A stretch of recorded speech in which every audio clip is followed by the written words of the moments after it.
আসসালামু আলাইকুম এভরিওয়ান। আজকে নিয়ে আসলাম যে বাচ্চাদের জন্য ঘরোয়া পদ্ধতিতে বরবটি দিয়ে নরম জুসি নুডলস। তো এটা হচ্ছে ডিম দিয়ে আর বরবটি দিয়ে, এর মধ্যে আর কিচ্ছু দেই নাই। তো এখানে যে তেল দেওয়া তাও দেই নাই। তা আবার ভাবতে পারেন যে এখানে তেল পানির ভিতরে তেল হচ্ছে, তবে এটা তেল না। তেল কিন্তু এটা আমি এই কড়াইটাতে ভাজি করেছিলাম। তো ওই ভাজিটা আমি ঢেলে রেখেছি, ওই কড়াইটা না ধুয়ে ওর ভেতরেই আমি দিয়ে দিয়েছি, বরবটি সিদ্ধ দিয়ে দিয়েছি। এই জন্য তেল মানে দেখা যাচ্ছিল। তো যখন বরবটিটা সিদ্ধ হয়ে আসবে, আমি একটু সামান্য লবণ দিয়েছিলাম সিদ্ধ করার সময়। তো বরবটিটা সিদ্ধ হয়ে আসলে এরপরে ম্যাগি যে নুডলসটা আছে, ইনস্ট্যান্ট যে ম্যাগি নুডলসটা আছে, সেটা আমি এর ভেতরে প্যাকেটটা ছিঁড়ে দিব।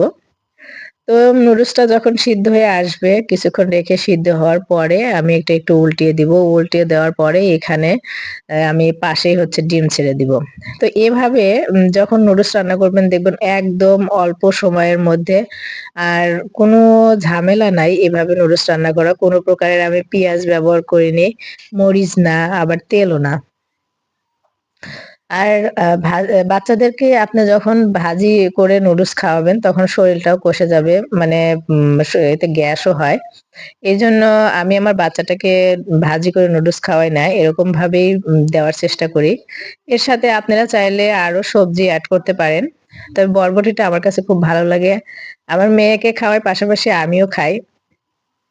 খেতে খুবই ভালো লাগে বরবটিটা। সিদ্ধ বরবটি লবণ দিয়ে সিদ্ধ করে রাখলে। তো এভাবে খাওয়ালে আমি মনে করি বাচ্চাদের যে শরীর মানে পায়খানা কষা থাকে সেটাও ঠিক হয়ে যাওয়ার সম্ভাবনা থাকে।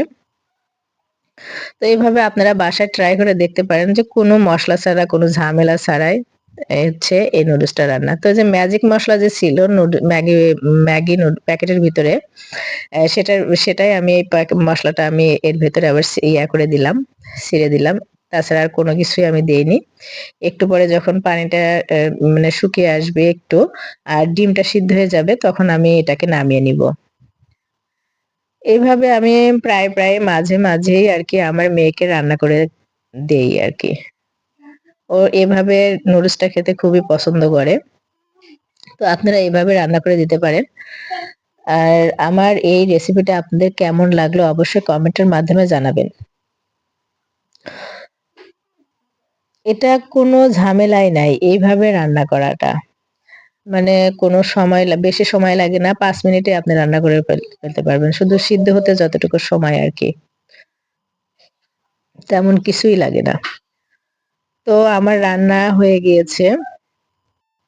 এখন আমি নামিয়ে নিব। তো এই তো আমার রান্না। ভালো থাকবেন। আল্লাহ হাফেজ।